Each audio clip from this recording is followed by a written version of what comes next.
اللهم صل على محمد وعلى آل محمد كما صليت على إبراهيم وعلى آل إبراهيم إنك حميد مجيد اللهم بارك على محمد وعلى آل محمد كما باركت على إبراهيم وعلى آل إبراهيم إنك حميد مجيد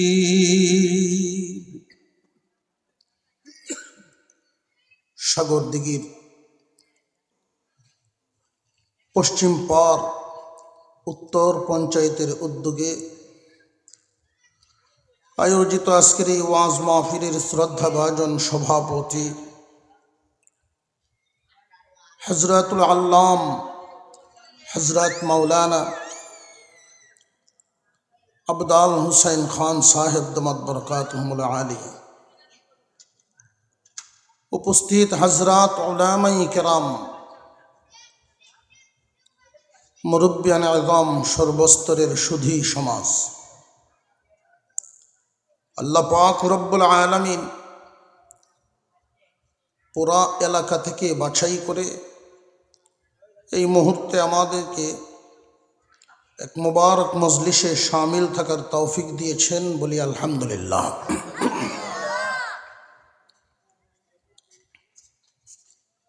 সন্ধ্যার পর থেকে এই পর্যন্ত ধারাবাহিকভাবে আপনারা বিভিন্ন বিষয়ে দিক নির্দেশনামূলক আলোচনা শুনতেছিলেন। এ পর্যায়ে আপনাদের সামনে আমি হাজির হয়েছি কুরআনুল করিমের ছোট আকারের দুইখানা আয়াত কারিমা। নবীজির অসংখ্য হাদিস থেকে একখানা হাদিস তিলাওয়াত করেছে। দুইখানা আয়াত এবং একখানা হাদিসকে সামনে রেখে একটা বিষয় আলোচনা করার ইচ্ছা করেছি। এই দুনিয়া কারোর জন্য স্থায়ী না। আমরা প্রত্যেকেই যাত্রী। একটা জায়গা থেকে এসেছি, আরেকটা জায়গায় যাব। আমরা এসেছি রূহের জগৎ থেকে। আমাদের লক্ষ্য উদ্দেশ্য, আমরা যাব জান্নাতে।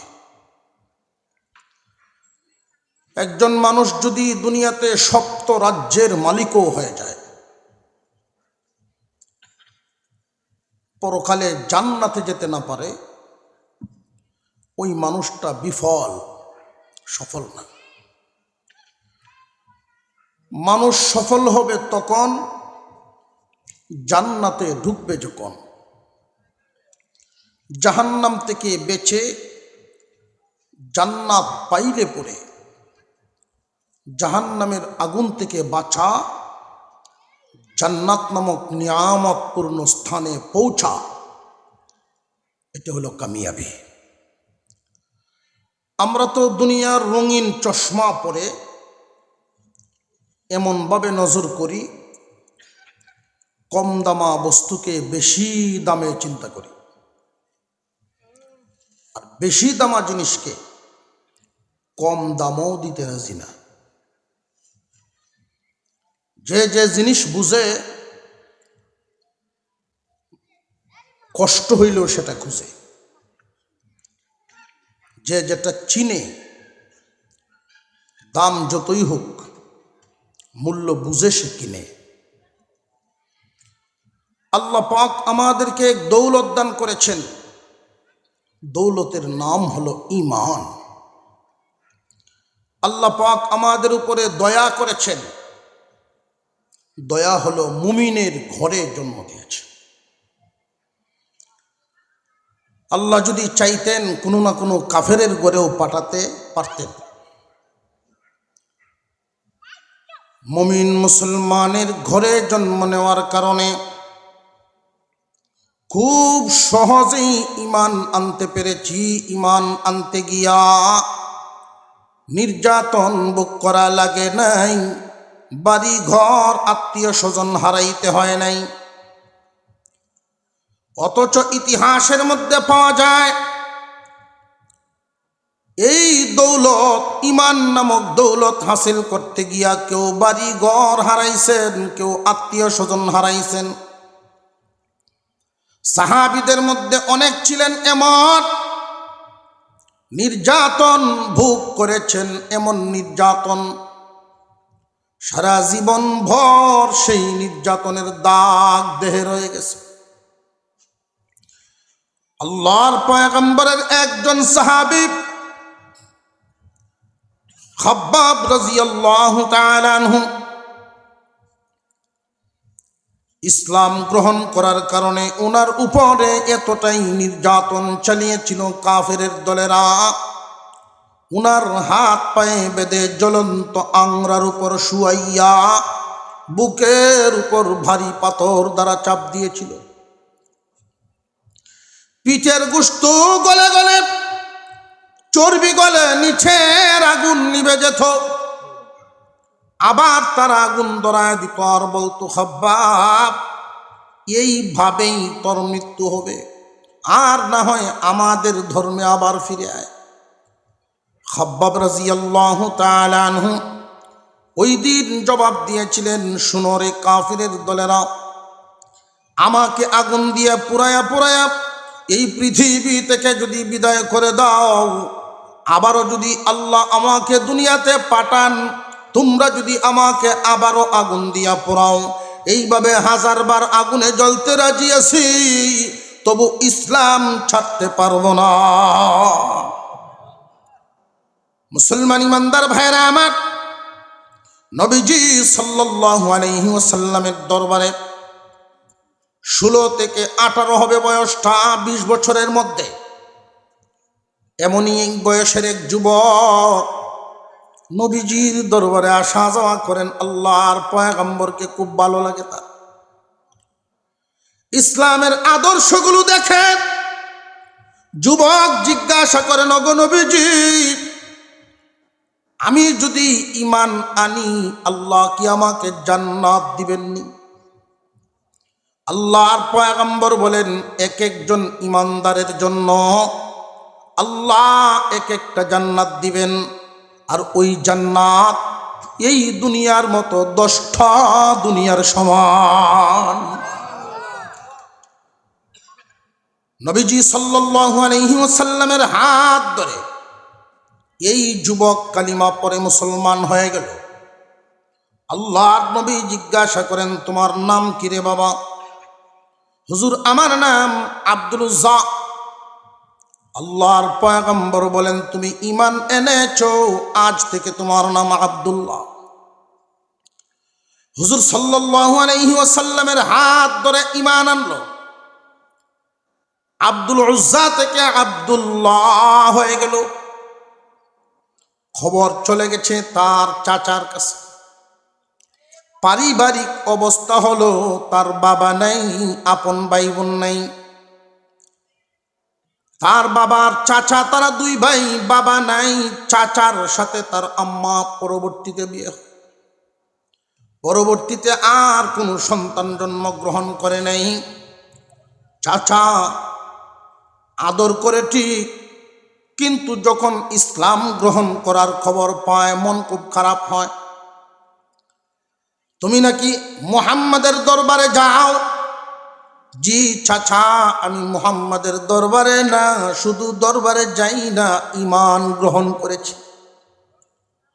খুব সাবধান, কথা বলো সাবধানে, হয়তো মুহাম্মাদের দরবার ছাড়বা, আর নইলে আমার বাড়ি ছাড়বা। আল্লাহর পয়গম্বরের দরবারের মজা যার অন্তরে একবার ঢুকেছে, দুনিয়া ছাড়তে রাজি হবে, রসুলের দরবার ছাড়বে না। আব্দুল্লাহ হুবহু এই উত্তর দিল, চাচা আপনার বাড়ি কেন তামাম দুনিয়া ছাড়তে রাজি, কিন্তু আল্লাহর পয়গম্বরের দরবার ছাড়ব না। বুঝে শুনে উত্তর দাও, তুমি এখন বড় হয়েছ, এর পরিণতি কি হবে তোমার জানা আসেনি? আমার সম্পত্তির একটা টুকরা পর্যন্ত আমি তোমাকে দিব না। তুমি যদি মুহাম্মাদের দলেই যাও, আমাদের বাপ দাদার ধর্ম, পুরাতন ধর্মকে বাদ দিয়ে মুহাম্মাদের দ্বীন গ্রহণ করেছ, আমি তোমাকে সমস্ত সম্পত্তির থেকে ত্যায্য করে দিব। খুব সাবধানে চিন্তা ভাবনা করে রায় নাও। আব্দুল্লাহ সাহেব জানা দিলেন, সম্পত্তির দরকার নাই, এমন এক দৌলত হাসিল করেছি, আপনার এই ব্যবসা, আপনার এই বাড়িঘর দিয়ে আমার কি হবে? যেই দৌলত আমি হাসিল করেছি, দৌলতের নাম হলো ঈমান। আর এই ঈমান নিয়ে যদি দুনিয়া ছাড়তে পারি গো চাচা, 10 দুনিয়ার সমান একটা জান্নাতের মালিক হও। এই মুহূর্তেই তুমি আমার বাড়ি ছাড়ো। চাচা খুব রাগান্বিত হয়ে হুমকি দেয়, এই মুহূর্তেই আমার বাড়ি ছাড়তে হবে। আব্দুল্লাহ রাজি হয়ে গেলেন, বাড়ি ছাড়বেন কিন্তু ঈমান ছাড়বেন না। মুসলমান ইমানদার যুবক ভাইয়েরা, ঈমান আমরা তো খুব সহজেই হাসিল করেছি। মুমিনের ঘরে জন্ম নেওয়ার কারণে মুমিন হয়ে গেছে। আল্লাহ পাক রব্বুল আলামিনের বহু বান্দা এই ইসলামের জন্য, ঈমানের জন্য কি পরিমাণ কুরবানি দিলেন। বাড়ি ছেড়ে বের হয়ে যাচ্ছে না আব্দুল্লাহ, নিষ্ঠুর চাচা পিছন থেকে আবার ডাক দিয়ে তারে দাঁড় করালো। তোমার পরনের যেই কাপড়গুলো, এই কাপড়গুলো তোমার বাবার সম্পত্তির না, এটা আমার সম্পদের কিনা। আমার দেওয়ার এই কাপড় পরিধান করে মুহাম্মাদের দরবারে যাওয়ার জন্য দিব না। তার দরবারে যদি যাইতে হয়, আমার এই কাপড়গুলো এই মুহূর্তেই খুলে দিয়ে যাও। আব্দুল্লাহ চাচার দিকে তাকান, মুখের উপরে জানায় দিলেন, চাচা যান, নবীজির জবান মুবারক থেকে আমি শুনেছি, কিয়ামতের কঠিন ময়দানে আদম থেকে কিয়ামত পর্যন্ত সব মানুষ যেই দিন হাসরের মাঠে দাঁড়াইবে, চাচা গো, কারোর পরনে কোনো কাপড় থাকবে না। আজকে আমি এই দুনিয়ায় ঈমানের জন্য কাপড় হারাবো, কিন্তু ঈমান হারা হব না। কাপড় হারাইছেন, ঈমান হারান নাই। আব্দুল্লাহ মার রুমের সামনে গিয়া বলেন, মা গো, জীবনে আর কোনোদিন সাক্ষাৎ হয় কিনা জানি না, তুমি আমাকে কত আদর করে লালন পালন করেছ, ঈমান আনার কারণে চাচা আমাকে বাড়ির থেকে বের করে দেয়। মা, দুঃখের কোনো কারণ নাই, ঈমান রক্ষা করে যদি দুনিয়া ছাড়তে পারি, আমার চাচার বাড়ি কেন, 10 দুনিয়ার সমান একটা জান্নাত আল্লাহ আমারে দিবেন। এক টুকরা কাপড় দাও গো মা। চাচা তার দেয়া কাপড় খুলে রেখে দিয়েছে, মা তার পুরাতন একটা টুকরা কাপড় দিল। কাপড়টা পরিমাণে এতটাই অল্প, সতর ডাকে না, হাঁটু ঘুরলে নাভি উদাম হয়ে যায়, নাভি যদি ঘুরেন হাঁটু খুলে যায়। এইভাবেই কাপড় অল্প পরিধান করি আল্লাহর পয়গম্বরের দরবারে যাওয়ার জন্য রওনা দিল। নবীজির মসজিদের সামনে গিয়ে যখন দাঁড়ালো, রাত হয়ে গেছে, সাহাবীরাও যার যার ঘরে ঘুমিয়ে গেছেন, আল্লাহর পয়গম্বর বিশ্রামে চলে গেছেন। তাহাজ্জুদের মুহূর্তে নবীজি যখন হুজরার দরজা খুলে বাহিরের দিকে তাকাইলেন, নজর দিলেন, দেখেন কে জানি দূরে দাঁড়ায় আছে, লোকটার চেহারা চিনা যায় না। আল্লাহর নবী জিজ্ঞাসা করলেন, কে রে বাবা ওখানে? হুজুর, আমি আব্দুল্লাহ। কোন আব্দুল্লাহ তুমি? অগনবীজি আব্দুল উজ্জা নাম বদলায় যে রেখে দিলেন, আমি সেই আব্দুল্লাহ। আল্লাহর পয়গম্বর আস্তে আস্তে কদম দিয়ে তার দিকে অগ্রসর। আমার আব্দুল্লাহর আজকে এই হালত কেন? গভীর রজনীতে খালি গায়ে মসজিদে নববীর সামনে দাঁড়ায় আছে। তুমি না ধনী বাবার সন্তান, সকালে এক সেট কাপড় পরিধান করো, বিকালে আরেক সেট কাপড় পরো। রে আব্দুল্লাহ, তোমার কাপড় চোপড় কোথায়? আব্দুল্লাহ জবাব দেন, ওগো নবীজি, ঈমান আনার কারণে আমার চাচা বাড়ি থেকে বের করেছেন, সম্পদ থেকে বঞ্চিত করেছেন হুজুর, এমনকি আমার পরনের কাপড়টা পর্যন্ত রেখে দিয়েছে। ওগো আল্লাহর পয়গম্বর, আমার অন্তরে কোনো দুঃখ নাই, সব হারায়াও ঈমান নিয়ে আপনার সামনে এসেছি, ঈমান হারাই নাই। আল্লাহর পয়গম্বর হুজরার ভিতরে গিয়ে ঢুকলেন। ওনার ব্যবহৃত পুরাতন দুইটা চাদর এনে দিলেন, একটা লুঙ্গির মতো পরিধান করে আরেকটা গায়ের মধ্যে জড়ায়া রাখে।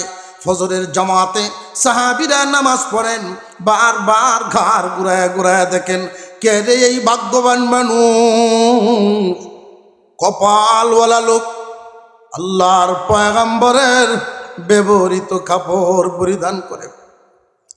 আব্দুল্লাহ বারবার শুকরিয়া আদায় করে আর আলহামদুলিল্লাহ পরে উঁচা আওয়াজে চিৎকার দেয়। একজনে জিজ্ঞাসা করে, কি ব্যাপার, অন্তরটা তোমার এত খুশি, কারণ কি? আল্লাহর জন্য কুরবানি দিলে যে আল্লাহ এত বড় বদলা দেন। আমি আমার চাচার দেওয়া কাপড় হারাইলাম ঈমান আনার কারণে, ঈমানের কারণে কাপড় হারাইছি, চাচার দেওয়া কাপড়, কিন্তু ঈমান রক্ষা করার কারণে আল্লাহ আমাকে বিশ্বনবীর ব্যবহৃত কাপড় পরায়া দিছে। হুজুর সাল্লাল্লাহু আলাইহি ওয়াসাল্লামের দুই চাদর পরিধান করেন, এই জন্য ওনার লকব হয়ে গিয়েছিল আব্দুল্লাহ জুলবাজাদাইন। মসজিদে নববীতেই থাকেন, মাঝে মাঝে সাহাবীরা নবীজির কাছে বলেন, ওগো আল্লাহর পয়গম্বর, আব্দুল্লাহকে একটু বুঝায় যদি বলতেন আস্তে আস্তে তিলাওয়াত জিকির আজকার করার জন্য। আব্দুল্লাহর আওয়াজে আমাদের বিশ্রামের অসুবিধা হয়, কারণ নফল নামাজে অসুবিধা হয়। আল্লাহর পয়গম্বর বলেন, সাহাবীরা, আমার আব্দুল্লাহর কাজে তোমরা বাধা দিও না। আব্দুল্লাহর ঈমান বড় ত্যাগী ঈমান, আব্দুল্লাহর বড় ঈমান বড় কুরবানিওয়ালা ঈমান, সব হারায়া শুধু ঈমান নিয়েই ঘরে ঢুকছে। তার অন্তরে যখন আগুন ঢেউ, আগুনের ধাউ ধাউ আগুন জ্বলে, ওই সময় আল্লাহর নাম উঁচা আওয়াজে উচ্চারণ করে মনে প্রশান্তি ডালে।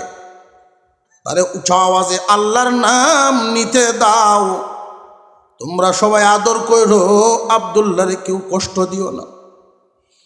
কয়েকদিন পরে যুদ্ধের ডাক এসে গেল। মসজিদে নববীর সামনে চাঁদা উঠানো, চাঁদা সংগ্রহ হচ্ছে যুদ্ধের খরচের জন্য। যে যা পারছেন দিচ্ছেন। আব্দুল্লাহ পরনে তো বিশ্ব নবীর দেওয়া দুইখানা চাদর ছাড়া তার কিছুই নেই।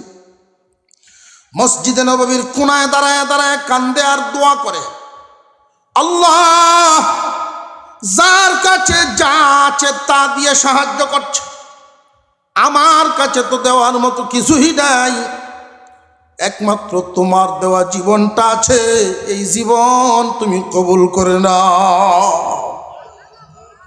মসজিদে নববীতে কোনায় দাঁড়ায় দাঁড়ায় কান্দেন এই ইমানদার যুবক। এই ইমানদার যুবক কান্দে আর ইমান দান করে দিল, জীবনটাই দান করে দিল আল্লাহর সন্তুষ্টির জন্য। আল্লাহর দরবারে তার দোয়া কবুল হয়ে গেছে। নবীজি সাল্লাল্লাহু আলাইহি ওয়াসাল্লাম যখন সাহাবীদের জামাত নিয়ে রওনা দিবেন, আব্দুল্লাহর দিকে তাকাইলেন, রে আব্দুল্লাহ, তোমার মনে কোনো কষ্ট আসেনি?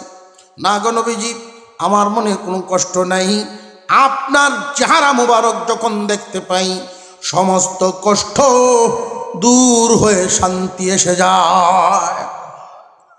হুজুর সাল্লাল্লাহু আলাইহি ওয়াসাল্লাম দোয়া করে দিলেন, আল্লাহ, যুদ্ধের ময়দানে যাচ্ছি, কোন কাফের যেন আমার আব্দুল্লাহর গায়ের রক্ত জড়াইতে না পারে। আল্লাহর পয়গম্বরের জবান মুবারকের দোয়া, নবীজির কথা জবান থেকে বের হইতে দেরি, কবুল হইতে দেরি না। আব্দুল্লাহ দোয়া করেছেন, কি জীবন দিয়ে দিছেন। আল্লাহর নবী দোয়া করেছেন, কোন কাফের যেন আমার আব্দুল্লাহর এক ফোঁটা রক্ত জড়াইতে না পারে। দুনু দোয়া কবুল। যুদ্ধের ময়দানে গেলেন, যুদ্ধ তো হয় নাই। ফেরত আসার মুহূর্তে তাবু গাড়লেন, রাস্তায় তারা অবস্থান করবেন। গভীর রজনীতে আব্দুল্লাহর গায়ে প্রচন্ড জ্বর এসে গেছে। এত জ্বরের প্রচন্ডতার কারণে ফজরের নামাজের পর নবীজির সামনে যখন সংবাদ গেল, আল্লাহর পয়গম্বর বলেন, দুইজনের কাঁধে বর করিয়ে আমার আব্দুল্লাহকে আমার সামনে নিয়ে আসো। আল্লাহর পয়গম্বরের সামনে যখন নেওয়া হয়, নবীজির কুল মুবারকের উপরে আব্দুল্লাহর মাথা রাখেন। আব্দুল্লাহর সাথে কথা বলা শুরু করছেন, আব্দুল্লাহ, খুব কষ্ট হচ্ছে বুঝি তোমার? না গো হুজুর, আমার কোনো কষ্ট নাই। মানুষ যখন অসুস্থতার চরম পর্যায়ে পৌঁছে যায়, পরিবার পরিজন আত্মীয় স্বজন আপন জন চতুর্দিক থেকে তখন তারে ঘিরে রাখে। হয়তো তখন শেষ কথাবার্তাগুলো মার সাথে বলে, আর না হয় বাবার সাথে বলে, নইলে আপন জনের সাথে বলে। কিন্তু আমি তো মাথা রাখলাম এমন একটা কুলে, যেই কুলের চাইতে দামি কুল কোন সৃষ্টি জগতে নাই। যদিও আমার মার কুল হারায় ঘর থেকে চলে আসলাম, বাড়িতে যদি এখন থাকতাম, এই অসুস্থ মুহূর্তে মার কুলে মাথা দিতাম। কিন্তু ঈমান আনার কারণে বাড়ি ছেড়েছি। আল্লাহ আমাকে মার কুল হারানোর কারণে এমন একটা কুল দান করেছেন, যেই কুলের চাইতে দামি কোনো কুল সৃষ্টি জগতে নাই। আল্লাহর পয়গম্বরের কুল মুবারকে মাথা রেখে নবীজির সাথে কথা বলতেছেন। আর আব্দুল্লাহ বলেন, আমার ভাগ্য কত ভালো, সর্বশেষ হয়তো কেউ বিদায় নেয় বিবির হাত ধরে, বিবির সাথে কথা বলে বিদায় নেয়। আর নইলে স্বামীর সাথে কথা বলে বিবি বিদায় নেয়, ভাইয়ের হাত ধরে কথা বলে ভাই বিদায় নেয়। এইভাবেই মানুষ আপনজনের কাছ থেকে বিদায় নেয় কথা বলতে বলতে। আর আমি এমন একজনের সাথে কথা বলছি, যিনি হলেন আল্লাহর হাবিব। আল্লাহর হাবিবের সাথে কথা বলতে বলতে আব্দুল্লাহ দুনিয়া থেকে বিদায় হয়ে গেলেন। হুজুর সাল্লাল্লাহু আলাইহি ওয়াসাল্লাম বলেন, কবর খনন করো। জানাজার নামাজ নবীজি পড়ালেন। কবর খননের কাজ শেষ হয়ে গেল। আল্লাহর রাসূল বলেন, কেউ কবরে নামবা না। শরীয়তের মাসআলা হলো, যেই মানুষটা মারা যান, লাশ নিয়ে কবরে নামলে আপনজনরা নামবে, কাছের মানুষরাই লাশ নিয়ে কবরে নামবে। এটাই শরীয়তের মাসআলা। আল্লাহর পয়গম্বর বলেন, সাহাবীরা, ঈমান আনার কারণে আমার আব্দুল্লাহর কোনো আত্মীয় স্বজন এইখানে নাই। ঈমান আনার কারণে আব্দুল্লাহর কোনো আপনজন এখানে নাই। লাশ নিয়ে কবরে নামবে, আমি মুহাম্মদ তার আত্মীয় হয়ে গেলাম, আমি কবরে নামছি। আল্লাহর রাসূল কবরে নামলেন, দুইটা হাত সামনের দিকে বাড়ায় দিয়া বলেন, দাও আমার হাতে লাশ উঠায় দাও। লাশ কবরে রেখে দুই হাত উপরে তুলে আল্লাহর দরবারে দোয়া করেন, আল্লাহ, আমি আমার আব্দুল্লাহর প্রতি খুশি হয়ে গেছি, তুমি আল্লাহ খুশি হইয়া যাও। যেই মাত্র নবীজি বলেন আল্লাহ তুমি খুশি হয়ে যাও, আমি খুশি, আল্লাহ তুমিও খুশি হয়ে যাও, এই কথা শোনার সাথে সাথে উমরের মতো মানুষ দাঁড়ানোর থেকে সোজা জমিনে পড়ে গেছে। গলা কাটা জবাইকৃত মুরগির মতো গড়াগড়ি করে আর কান্দে।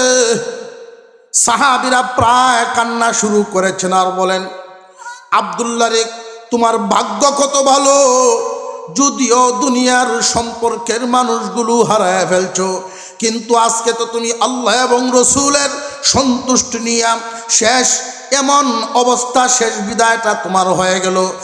এই লাশটা যদি তোমার না হইয়া আমি উমরের হইতো, আমার কপাল কত ভালো হইতো।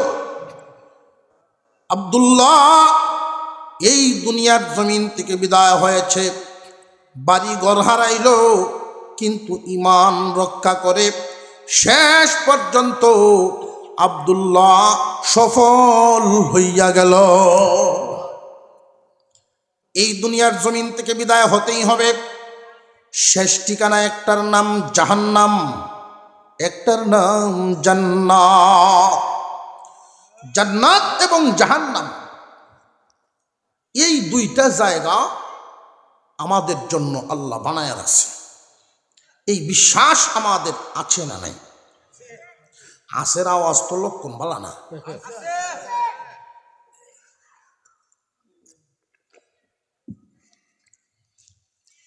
জাহান্নামের যে শাস্তিটা, জাহান্নামীদেরকে শাস্তি প্রয়োগ করবে যে ফেরেশতারা নিয়োজিত রাখা, জাহান্নামের সম্পূর্ণ বর্ণনা এক অধিবেশনে হয় না। আর জান্নাতের আলোচনা আরো লম্বা, এর সুবিধা বেশি, মজা আলোচনা করে শুধু মজায়। আর জাহান্নামের আলোচনা, কষ্টের আলোচনা, এতক্ষণ ভাল লাগে না।